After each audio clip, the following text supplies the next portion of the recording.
Logan Paul is the future, but has to get his ass whooped by John Cena. Who is John Cena's biggest villain?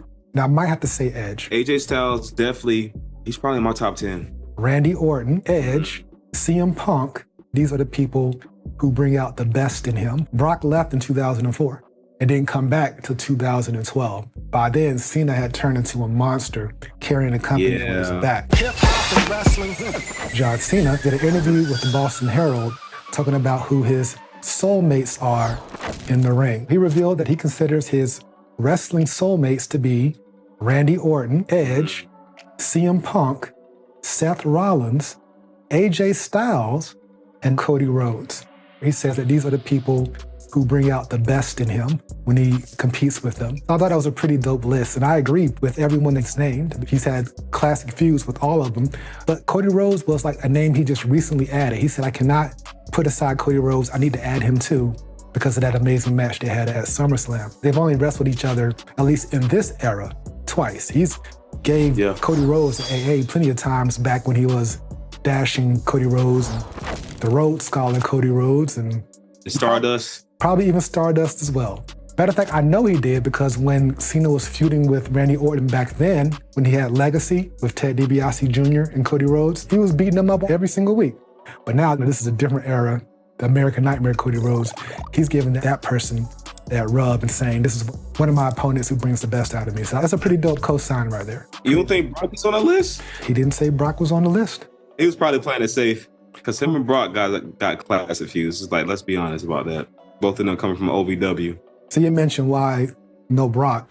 When Cena turned into Thugonomics Cena, it was because he was feuding with Brock Lesnar. Brock Lesnar, I believe, had injured him or something like that. He started doing the rap promos, building up to when he was going to finally get his hands on Brock. This is when Brock was like feuding with Kurt Angle and shit like that, and Cena was still trying to make his way up the card. He created the attitude adjustment.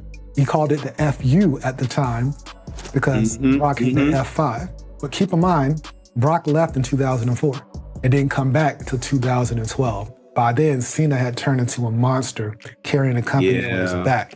Then they feuded, and Brock was tossing Cena all over the place.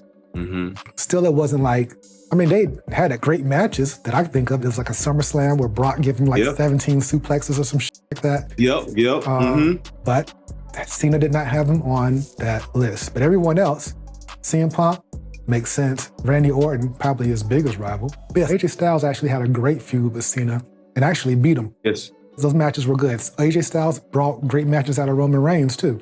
AJ Styles is just that guy. He is. AJ Styles definitely, he's probably in my top 10. AJ Styles just he's one of those ones, very, very special talent, always gonna give you his A game, and he's been doing it for so long, and I don't feel like he lost a step. No, not at all. Still doing this thing young, bro. Yeah.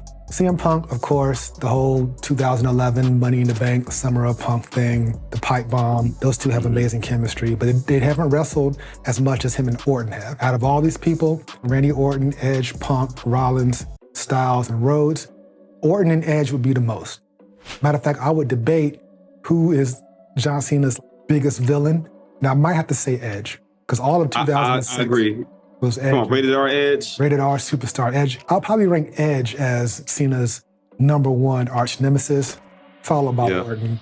Then probably I might say Rollins more than Punk. Seth Rollins was quite a pest to John Cena when he first got with Triple H and was walking around with that damn briefcase before he cashed in on Brock. I agree. On Brock and Roman. Yeah, Rollins was definitely on his for a while when he got with Triple H, back when he was using the pedigree as his finisher move and all that. Yeah, Rollins was on some shit. But yeah, so those were his wrestling soulmates, which I thought was a great list to have your name on. Cena has had an amazing career, which we're seeing the tail end of it right now. Trying to figure out, well, who should he end it off with the dates that he has remaining. He's going to fight Logan Paul, which shout out to Logan Paul for getting a high profile match like that. You get to tag with him, stand side to side with him. And we had talked about it before that match happened. It was like, you teaming with Logan Paul, if there's anyone that can turn you back babyface, it would be Logan Paul. And now they're going to fight each other, which made sense. I think that had to happen because Logan Paul is the future, but also he just comes across as that type of heel that has to get his ass whooped by John Cena. and John Cena's going to win that match. All right. Logan Paul might put him through a table or something with a frog splash or some shit, but Logan Paul ain't getting that victory. But he's definitely getting that rub from having a great match with John Cena. This will be Logan Paul's test of how good he really is, because Logan Paul has been in there with great top-notch workers. Logan Paul has not wrestled anybody that he's had to carry. He's been in there with AJ Styles, with Ricochet, with Roman Reigns, Rey Mysterio. He's been in there with vets. He had to carry Jelly Roll. He carried Jelly Roll to an entertaining match. Oh, yeah. All right, we shall see how he can do a 47-year-old John Cena. We'll see. It's going to be. I'm not going to be surprised. That match is probably going to be good, and he's probably going to get thrown through something. Him being Logan Paul, he's getting put through a table. He's going to get the attitude adjustment through a table, or he's going to get on the announce table. He might even get an avalanche attitude adjustment. That will be fire. Edge is already off the table. He's already faced Randy on his retirement tour. He's already faced Punk on his retirement tour. Of course, Cody twice. He's about to face Logan Paul. And we're assuming at some point Brock, who else could we see Cena go against? Gunther. Would Gunther be a good possibility? I think that'd be a great match, because I think Gunther in John Cena's prime era would have been a big problem. Would have been a problem for Cena. Gunther would be a problem to Batista. Gunther would be a problem to Orton. They just had 2 casual matches. Problem to Lesnar. He would be a problem to Lesnar. Like, something to think about. Gunther, Kurt Angle. Out of here, bro. That would have been so classic. Let's see. So we entertain Gunther. Who's left? We know that Logan Paul's left. Brock, they'll get that in there somewhere. But after that, I suggest Gunther as one. They tease Seth. I could see another Seth match. If he's trying to go, just run it back with all of his old foes. Okay, Seth. Braun. I don't know about Braun. LA Knight. LA Knight. I don't know if he has enough dates for all these wrestlers, so we got to figure out. We can only pick 5, and that is the exercise right now. You got to pick 5. 5 Cena opponents to end 2025. Right now, you're checking out the SOP. Hip hop and wrestling.